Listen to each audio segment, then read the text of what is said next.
Like, sure, it's a big castle, but is it practical? Like, does he need this many rooms? Does he need this many stairs? Does he need this many statues of... Does he need this many skeletons? I mean, I feel like we're skipping the obvious question. Whoa, table. Does he really need all those naked statues? Yes. Oh, anyway, welcome to Riff Arcade. We're playing... Oh, no! I lost the Bible! Oh, no. You let the word of the Lord slip through your grasp. Well, okay, God. Just check into a hotel and look in the end table.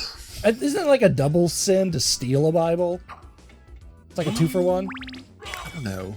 Potentially. I feel like it's one of those Jean Valjean situations where it's like... God, I hate these guys. If someone steals the Bible, it's like, no, take it, my son. And then, like, you've changed that man's life forever. I hate those little hoppy guys. Do you hear the people singing a song of angry men? I've never seen Les Mis. It's Les Mis. I'm going to keep it that way. Wait. I'll go see it for you. How about that? You saw it for me? No, I will go see it for you. I'll tell you how it is. So yeah, what we're doing, we're just playing Symphony of the Night. This is one of those episodes where Butch just said, I'm going to play Symphony of the Night. Yeah, like I'm tired of not playing Symphony of the Night, so we're going to play Symphony of the Night. His only complaint about every episode is that it's not Castlevania Symphony of the Night. They got annoyed. Look, if it'll shut you up, we'll play Symphony of the Night. God. Because this game rocks. It's the Vania of Castlevania. That's right. Although Metroid came first, so let's never you people forget that. Josh, I know you and I have played this game a lot through. Josh has somehow played it a lot on my system. There's like 3 save files that are Jay Bailey. Just keep sneaking into. Yeah, I keep sneaking in to play Castlevania. I don't know why I saved it. That's why Butts wants to play it all the time, is because he's subliminally hearing me play it in the night. Butts wakes up every morning like with a bad taste in his mouth and wanting to play Castlevania. Yeah. I always ring a bell when I leave. He's Pavloving me. This is one of the first games where I heard the soundtrack and I thought it was awesome from cover to cover. Every single song in this game is gold. Really is. Yeah. This is... so I was a Nintendo kid throughout my childhood, and I think PlayStation was like my first non-Nintendo like home console that wasn't a handheld. And I always remember thinking like that is one of the main pros that PlayStation had that blew me away right off the bat, is that they have like CD quality audio put right on the disc. Probably because it's a CD. Maybe. CD quality audio on the CD. And, yeah, I heard that the composer of Castlevania, she really loved the fact that, like, hey, you can put like CD quality actual songs and clips on here. So she went crazy in the best possible way of like, what if I just like wrote an absolute banger of a soundtrack? And she did. All right, what are you doing? Is he cowering in fear? What? I don't know. I don't know if I've never let them live long enough to do that. See, you know, does he do the same thing? Oh, I've yeah, never noticed that. He is cowering. I'm with you, Josh. Normally, I have already long killed them before noticing that. Please, the block. You've got him. If you let me live, I will give you 3 wishes. I saw that clip the other day on The Simpsons. Magic fish, yeah. Bart's just gutting fish. Like, knife goes in, fish guts come out. And then one fish just goes, wait, if you spend my life, I'll give you 3. That's when they're in Japan. Okay, I'll get the big heart. I have no idea where I am in this game. This game is like, I have to play it and be in this game. Like, if I walk away from this game for like a week, I forget everything about it. Just from your map, I think you need to be headed for the outer wall. Literally the opposite direction you've been going the entire episode. Yeah, I'm just kind of wandering. Oh! Hey, we can fix that now. Hey! Well, that solves that problem pretty handily. Yeah. Didn't think of dying, huh? Let us go out this evening for, what does it say, Spence? The night is still young. For pleasure. For pleasure. The night is still young. So are they telling us to walk away at this point? Is that what they're like? Is this their subtle way of saying go outside and enjoy the sunshine for a little bit because you've been in here for 8 hours playing? We're playing this on the 360. It's the only copy I have. I've every time I try to get Symphony of the Night, I can't get it. And this is the only copy I've got. So but you can see all the save files. So here's me. I have no idea who Halltrad is. I got thought two that of was them. you. Hull and Halltrad. But there's a Josh. That's me. There's Carrie. Hi, Carrie. See Dub. There's another Josh. Me again. There's a second Carrie. And another eyeball. That's the one you can play as Richter. And I tried for half an hour and was like, this is dumb. Yeah. It's hard. Let's play Josh. That's me. I'm in the library. Oh, I'm in the upside down library. Oh, wow. Ooh. You got the chakrams. Is that what I was doing? Yeah, alternate the buttons. Alternate the left and right hand. Which is the... Like the shield button. Yeah, and you can like... Yeah. Just keep chunking them. Oh, there's one per hand? Okay. Yeah, That's nice. I'm like, I haven't played... I didn't know the save existed, and as soon as he loads it up, I'm like, oh, I know what I did. I bet he's got 2 chakrams, one in each hand. You got a double jump, right? Oh yeah, if he's in the upside down castle, he's probably got double jump. That's so cool. This. Plus, I feel like Xena Warrior Princess with my chakrams. Oh, true. Yeah, there you go. Oh, I haven't thought about her in a while. I'll be right back. Wait, there was a time you stopped thinking about it?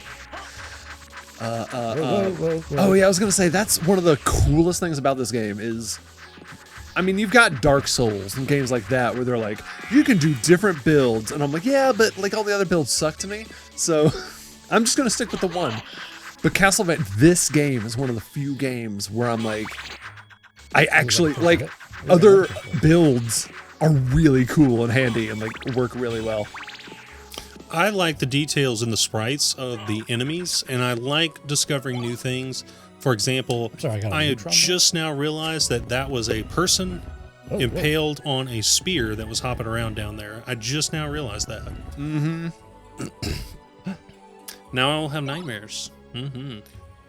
Battleair. Oh yeah, this game also taught me so much about weaponry of different cultures and nations. That's another good point. And they did a lot of interesting things with some of the animations for those weapons too, and a lot of them are pretty unique. I know, Josh, one of your favorite weapons from the past, the Chrysogrim. The Chrysogrim was pretty interesting. With like the 4 simultaneous hits? Yeah, you press the attack button once and it goes. Matt. And you can put a Chrysogrim in each hand too, and like alternate the buttons again. No way. Oh yeah. I did not know that. Not that you have to. I think the attack animation is instant with just one hand. What's the weirdest weapon you could think of? I'm trying to think. Or the most pointless. The weirdest or pointless? The red rust, I think, at the beginning. Yeah, the first dagger. Yeah. I know there's also the Morn Blade, which is it just has a normal slashing animation for normal damage, but every hit absorbs health. So like that got me through. I did a playthrough or two with the Morn Blade as well. How many builds have you done? Oh, I have very low on health. How many whats have I done? Playthroughs. Oh, I don't know. A lot. I used to play this game a lot back when. He forgot these two, so he's probably forgotten enough to forget more about Castlevania Symphony of the Night than the two of us know. I'm like a prima nocta British king. I've just left saves in different systems across the world, propagating my saves.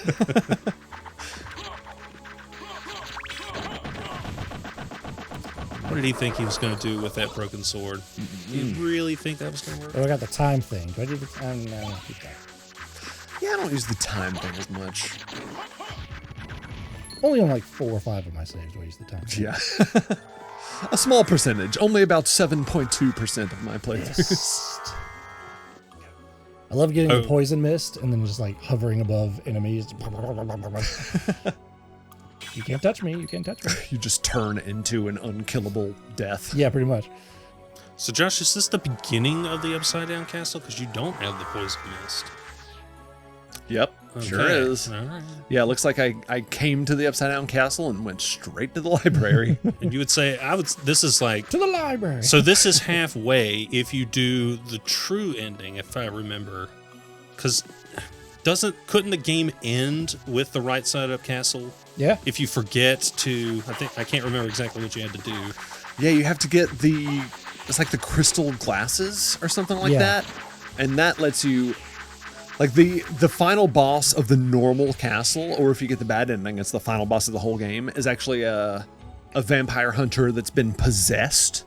So if you just kill him, that's the end of the game, and Dracula lives, etc., etc. But if you get the crystal glasses, the vampire hunter has, like, you can see the ball that's possessing him right above his head, and you can break the crystal ball. You have to attack it only, yeah. Yeah, and then that frees him from the spell, and you get sucked up into an upside-down version of the entire castle you just finished. So the first time that you played through this, did you not know about the crystal glasses and just beat the game? I did know about it. I had a friend that I played this game with a lot back when I was a teenager, and then I finally just got my own copy of the game. The greatest hits copy that had the little green binding and was only $20. If I could only get this game for $20. Oh, I have no idea what a hard copy of this game goes for now. Like an actual PlayStation 1. Even like a digital. Like, I'll take a digital, but like all the Castlevania like collections are like not it's like everything but this game. I'm like, I only want this one. Oh, they know. Yeah. They know exactly. I'll give you money, I swear. Just let me play this game. And I would say this is my favorite one of the Castlevania series, and it's the only one where you're not primarily a Belmont. I think, maybe. Don't hold me to that. They started, like some of the later ones started going away from the Belmonts, but yeah, for the most part, this was the one that broke the mold and started doing non-Belmonts. Although, fun fact, Alucard actually is in, and you play as him in Castlevania 3 on the NES. I did not know this. So Alucard, this is not close to his first appearance in the Castlevania series. First things. It's nuts. Which, if you've seen the Castlevania anime, yes, it is based on Castlevania 3. Oh, okay. Yep. Like, that's Trevor and Sypha and Alucard. Like, you play as all of them in Castlevania 3. You find it lazy that the developers were like, we need more castle. Just flip it upside down. Whatever. Flip it. Like, it's cool. It is a cool idea. But it also seems kind of like, look, my kid's got a baseball game in 2 hours. So let's just go home. It's one of those genius, like, Ow, what the heck? way to save space on the disc and, like, get the most game for the cheapest amount of work. I would have been disappointed if they didn't include new enemies when they flip it. Yeah. There are some enemies I think that are exclusive to the Upside Down Castle you would not find right side up, and well, I guess vice versa too. Really, there's probably some enemies from right side up that's not an upside down. Yeah, the difficulty just keeps going up. It's not just the same. You're not just doing the exact same castle upside down. You have things like him, who will fight in the next episode of Riff Arcade. The creature